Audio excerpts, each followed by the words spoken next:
What is going down, Niner Empire YouTube? It is your boy Danny G TV in the house as the Niners get the win 35-7 against Tom Brady and the Tampa Bay Buccaneers.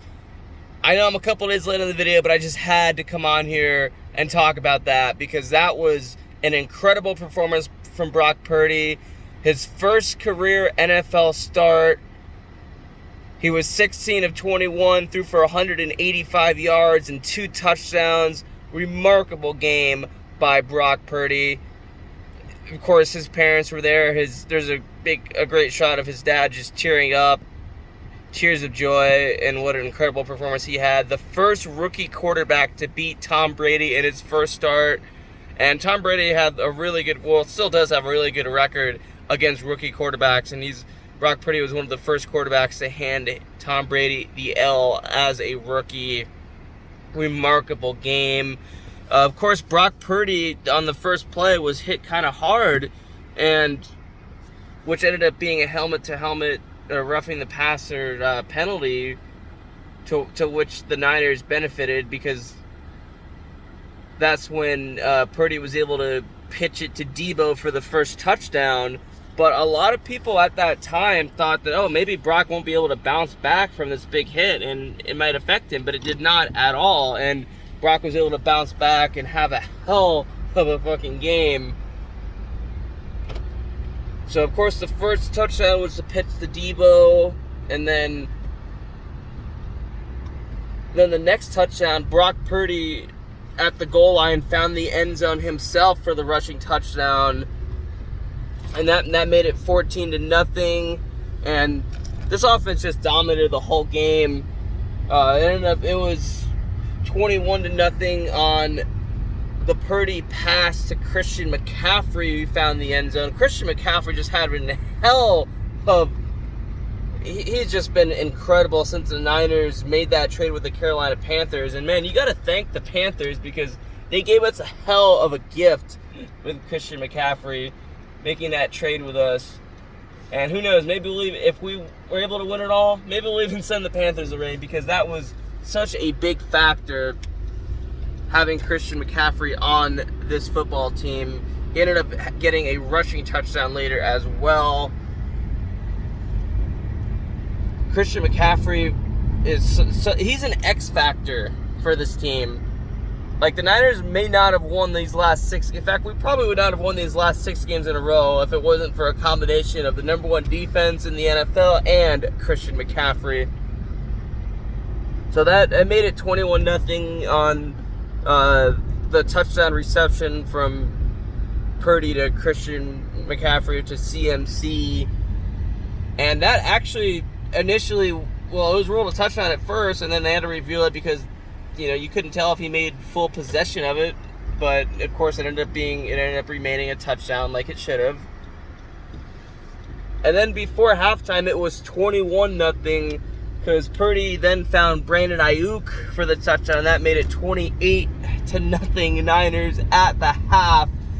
And of course, with Tom Brady being who he is, I knew the game wasn't completely over, but I knew that it was almost out of reach, but of course not completely. Kyle Shanahan, being the offensive coordinator of the Atlanta Falcons, knows that Tom Brady has a lot of tricks up his sleeve, and that a 28-point lead, well, I guess in that case a 25-point lead, does not mean that the game is over when you're facing Tom Brady. And the defensive side of the ball was just incredible. Drake Greenlaw and Fred Warner they're doing their best Patrick Willis and Navarro Bowman impression. They're one of the best linebacking core we've had, probably the best since Patrick Willis and Navarro Bowman. Both Drake Greenlaw and Tashawn Gibson intercepted Tom Brady, and I heard an interview from Murph and Mack on KNBR last week with Drake Greenlaw, and he said that he just wanted a Tom Brady ball, and then sure enough, what happens? He gets to pick off Tom Brady, the greatest quarterback of all time, with all due respect to the Niners legend Joe Montana, who's won 4 Super Bowls and who a lot of people might still say is the greatest, and hey, he did play in a different era, and he never lost a Super Bowl, and 10 years ago I would have still said he's the greatest quarterback of all time. But that's beside the point. Drake Greenlaw wanted a signed football from the GOAT. He wanted a Tom Brady ball, and he sure did get that. He asked him after the game, Tom Brady, you might hate him as a football player, but he is a class act, and he signed it. And, I got to give props to Tom Brady for all the love he showed the Niners after the game. The team that, of course, that he grew up rooting for, growing up in San Mateo in the Bay Area. He was even at the catch game, the Dwight Clark catch NFC Championship game in 1981, of course, as like a 4-year-old. So Tom Brady goes home, and it's only the second time he's even played the Niners in the Bay Area in the regular season, because he was injured. Matt Castle was the starter in 2008 when we played them. And then in 2016, of course, he blew out the Niners as a member of the New England Patriots. But in 2022, the Niners finally get their revenge on Tom Brady, beating him 35-7. We're bringing the pressure all game to him. And the Buccaneers did the same thing at Purdy. They kept blitzing him, but all that did is lead Purdy to open receivers and to have the game that he did. And the very last touchdown that made it 35-7, of course, Tom Brady did get a touchdown. But, how crazy is that we almost shut down a Tom Brady team? That is just incredible. The last one was, of course, the rushing TD from CMC.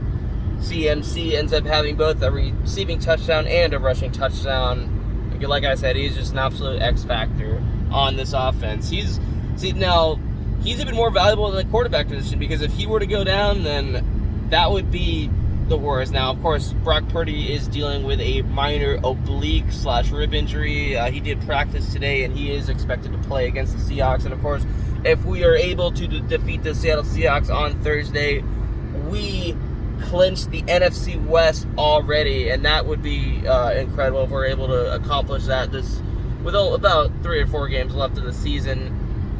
But Niners got the win. Brock Purdy looked amazing. It's only his second start, but I love what I'm seeing so far from Brock Purdy. He's a local Arizona kid where I reside as well. And he might just be the quarterback that the Niners need.